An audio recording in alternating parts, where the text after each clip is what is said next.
We are seeing some Democrats and progressives just furious about the moves to reopen the government. Here's one Democrat that went on MSNBC to say he's perplexed after Democrats voted to reopen the government.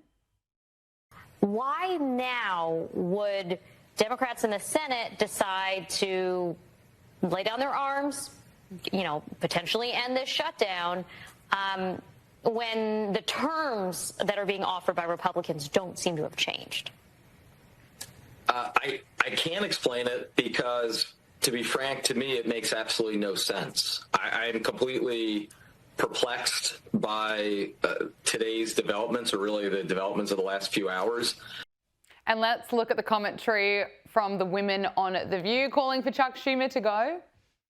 Shame on the Democrats for even believing that the Republicans will, even vote on it. There's no guarantee in this New Deal that there's going to be a vote. There's no even commitment to have a vote. So the bottom line is the Democrats went into this after a blue wave out of the American people saying we do want the opposition. The working people want the Democratic Party to fight for them. And now they just caved and surrendered. I think Chuck Schumer, his days are over. If he cannot keep his caucus together, he needs to go. He needs to be replaced. Yeah, she's not happy. Seeing plenty of people, plenty of lefties really losing it, John. Well, of course, Schumer did keep his caucus together. He was involved in negotiating this deal, undoubtedly took the lead and negotiated the deal, and they found 8 Democrats willing to vote yes to end the filibuster so that the government can reopen. It was never viable for the Democrats to keep the government shut down forever. You can't do that. At some point, they had to come crawling back, and that's what happened last night. Let's talk about the BBC, which is in big trouble. The BBC's Director General Tim Davie and CEO Deborah Turness have quit after producing essentially fake news by misleading viewers by editing Donald Trump's January 6th speech to make it look like he was encouraging people to riot at the Capitol in 2021. I mean, you look at what went to air in the original speech, it was just appalling. It was doctored.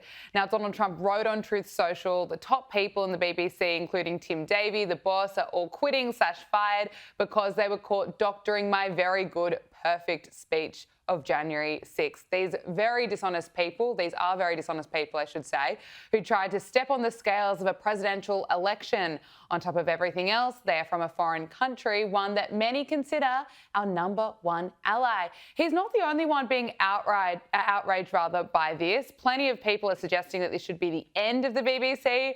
I don't agree with that, but British taxpayers, they should not be paying for fake news. Former UK Prime Minister Liz Truss wrote on X, "I'm glad the US President and the rest of the world are seeing the BBC for what it is. Its failure to tell the truth on everything from transgender ideology to economics to Gaza has done huge damage to politics and government in this country. This should be the end of nationalised broadcasting." Now, Donald Trump has warned the BBC it must retract, it must apologise, or face a $1 billion lawsuit. He's certainly not afraid to pursue lawsuits. John, what do you make of what's happened here? Well, I don't understand why in Great Britain they have government-financed news. I mean, that seems like an inherently terrible idea. And everybody has known for many years about the left-wing bias of the BBC. We see it over and over again. We certainly saw it here in the way they doctored the speech that President Trump gave on January 6, 2021. So I, for one, would love to see the British government simply stop supporting the BBC. If people want to support the BBC themselves in whatever fashion through advertising or subscriptions or whatever, that's fine. But I think the BBC has forfeited any entitlement to be supported by the British government because of its obvious biases. Yeah, it's interesting. Looking at ratings, GB News has overtaken the BBC as Britain's most watched news channel, which suggests that a lot of people are switching off. But earlier this year, you'd probably remember this BBC presenter made a clarification on air that then went viral online. Let's take a look. London School of Hygiene and Tropical Medicine has released research which says that nearly 600 heat-related deaths are expected in the UK. Malcolm Mystery, who is involved in the research, says that the aged, pregnant people, women, and those with pre-existing health conditions need to take precautions. Now, this went viral. Plenty of people applauding her for the correction. But, John, apparently it's offensive to say pregnant women. The BBC announced that she broke rules because she, quote, expressed a controversial view about trans people. I mean, what a joke. Well, Gabriella, here's the thing. The BBC's practice of saying pregnant people instead of women, that expresses their opinion. So Correct. They're angry at her because she supposedly expressed an opinion on air. No, they're the ones expressing the pro-trans opinion, just like they constantly express opinions against President Trump, against Israel, and so forth. This is just another classic instance. Yeah, it really is. Now, let's talk about Donald Trump. He's vowed to give most Americans a $2,000 payment as a tariff dividend. Here is the president. We're going to issue a dividend to our middle income people and lower income people of about $2,000. John, it does appear as though Donald Trump is losing support over the economy. Plenty of people are certainly still struggling, and tariffs are controversial. But what do you make of this announcement?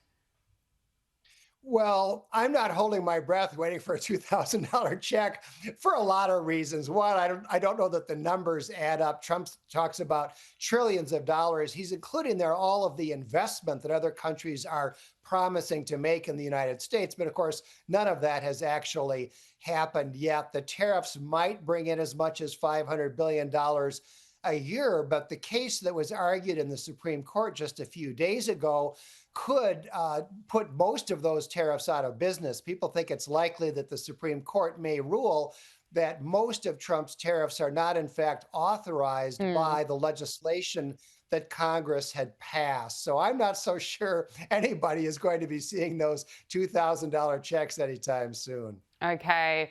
Well, Nancy Pelosi has announced that she'll be stepping down at the next election. Her term ends in January 2027. And John, she's leaving Congress a very wealthy woman. The New York Post has reported that her and her husband made at least $130 million in stock profits over the course of her 37 years in Congress, which shows a staggering return of almost 17,000%, which is extraordinary, especially compared to the 2,300% for the Dow Jones over those years. What are your thoughts on Nancy Pelosi and how she's leaving Congress?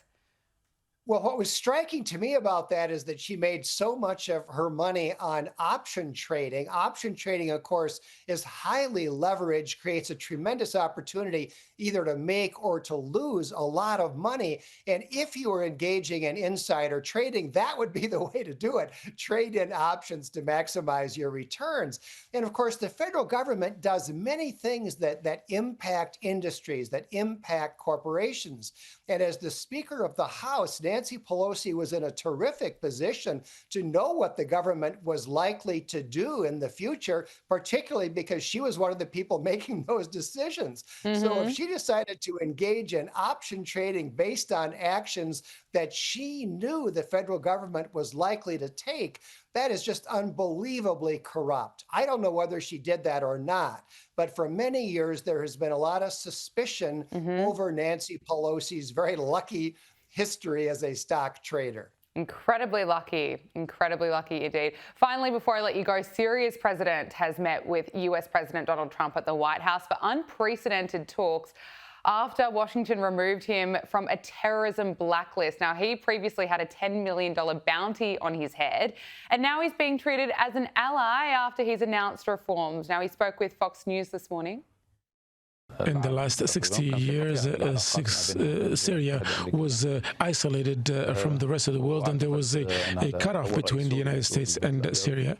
And this is the first time a Syrian president visits the White House since the establishment of Syria in the 40s of the last century. And so after the fall of the former regime, Syria has entered into a new era, and this will build on a new strategy with the United States, especially with the United States.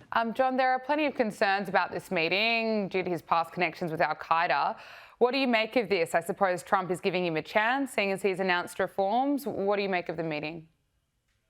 Well, international relations can make for strange bedfellows. I think the Trump administration is being realistic and recognizing the fact that this guy and his colleagues are now running the nation of Syria, which is an important country, and they have to deal with them. The other thing going on here, of course, is that Syria was Iran's most important ally. The Trump administration obviously would like to reorient Syria to ally itself with the West and not with Iran. So the fact that he used to be a terrorist obviously is an unpleasant reality, but it's one that the administration has to deal with.